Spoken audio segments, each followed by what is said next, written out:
నమస్తులు అందరికీ హ్యాపీ సంక్రాంతి. మేమైతే భోగి రోజు మురుకులు అయితే చేసుకున్నాం అనమాట. ఇంకా మురుకులకి పిండి పట్టేయాలి కదా, బియ్యం జరుగుతుంది అత్తమ్మ. ఇవైతే 5 కిలోల బియ్యము, దానికి కావాల్సినంత మినపప్పు వేసింది. రేషన్ బియ్యం అనమాట. ఇవైతే మురుకులకి మంచిగా ఉంటాయి రేషన్ బియ్యం అయితే. ఇంకా వాటిని పిండి పట్టేయాలి కదా, ఒక క్యాన్లకి అయితే వేసి పెట్టేస్తుంది. దాంట్లోకి కొద్దిగా శనగపప్పు కూడా వేసింది. కావాలంటే సగ్గు బియ్యం కూడా వేసుకోవచ్చు. ఇంకా పిండి గిన్నెకి పోయి పిండి అయితే పట్టించుకొచ్చిన మురుకులు చేయడం అయితే స్టార్ట్ చేసిన. మా అక్క, నేను, మా అత్తమ్మ ముగ్గురు కలిసి చేస్తున్నాం. నేనైతే ఇంకా నువ్వులు ఏం చేసి నోట్లో నీళ్ళు పోసుకొని నూనె అయితే పోస్తున్నా. కడాయిలో నూనె పోసేటప్పుడు నోట్లో నీళ్ళు పోసుకొని పోయాలంటారు, ఎందుకో నాకు తెలియదు. మీకు ఎవరికైనా తెలిస్తే కమెంట్ చేయండి. నేను మా అత్తమ్మని అడుగుదాం అనుకున్నా కానీ మర్చిపోయినా, ఇక అడగలేదు. ఇంకా అందులో అయితే 3 ప్యాకెట్లు పోసిన. అత్తమ్మ అయితే మురుకులకి పిండి అయితే కలిపేస్తుంది. నేను ఇక్కడ నూనె పోసే లోపే అక్కడ పిండి కలిపేసి అందులో ఏమేమి వేసింది అనేది మా అత్తమ్మనే చెప్తుంది.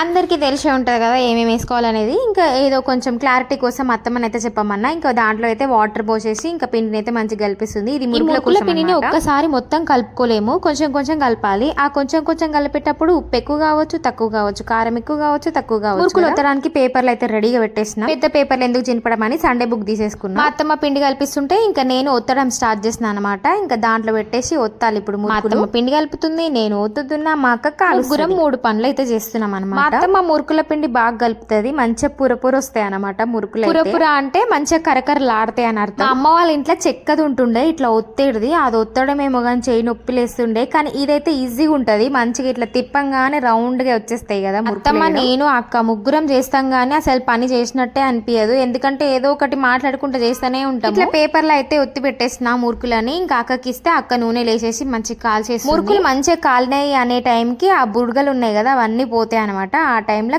లాస్ట్ సంక్రాంతికి మా అడవిలో కూడా మాతో చేసింది. ఈ సంక్రాంతికి అక్క వాళ్ళు ముందే చేసేసుకురు, ఇక మేము తర్వాత చేసుకున్నాం. అత్తమ్మకి కొంచెం ఫీవర్ వచ్చి ఉండే, ఇంకా చాతన అవుతుందో లేదో ఎందుకులే అని నేను అడగలేదు మురుకులు చేసుకుందామని. ఇంకా అత్తమ్మనే అడిగింది, పండుగ వస్తుంది కదా మురుకులు డెసిషన్ లో మా మురుకులు చేయడం అయితే అవుతుంది. ఇక మా వాడు హెల్ప్ చేస్తుండు, మా అక్క కాల్చుకుంటే చేయి కూడా కాల్చుకుంటుంది. ఫస్ట్ చేసిన మురుకులు అయితే పక్కకు తీసినాము. ఇక మా అత్తమ్మ మంచిగా చాయ్ పెట్టుకొచ్చింది పెద్ద గ్లాసులలో. ఇక మురుకులు వేసుకొని తినుడే. ఎంత మందికి చాయ్లలో మురుకులు వేసుకొని తినుడు కమెంట్ చేయండి. నాకైతే మస్తు ఇష్టం. అవి నానిన తర్వాత మంచిగా ఉంటది టేస్ట్. మురుకులు కాగానే అత్తమ్మ మంచిగా చాయ్ పెట్టుకొచ్చింది, అందరికి గ్లాసులు చాయ్ ఇచ్చింది. అందరం మురుకులు వేసుకొని తిన్నాం ఈ రోజు. ఫస్ట్ ఆ గ్లాస్ లో సామే పోసుకొచ్చింది, మళ్ళీ కొంచెం పోపించుకొని ఇక మురుకులు మంచిగా నింపుకొని తినేస్తున్నాను. మేము మురుకులు ఒకటే కాదు ఇంకా కొన్ని కూడా చేసుకున్నాం. అవి ఏంటి అనేది నేను నెక్స్ట్ వీడియోలో. మీరైతే ఒక లైక్ చేసి సబ్స్క్రైబ్ చేసుకోవడం అస్సలు మర్చిపోకండి.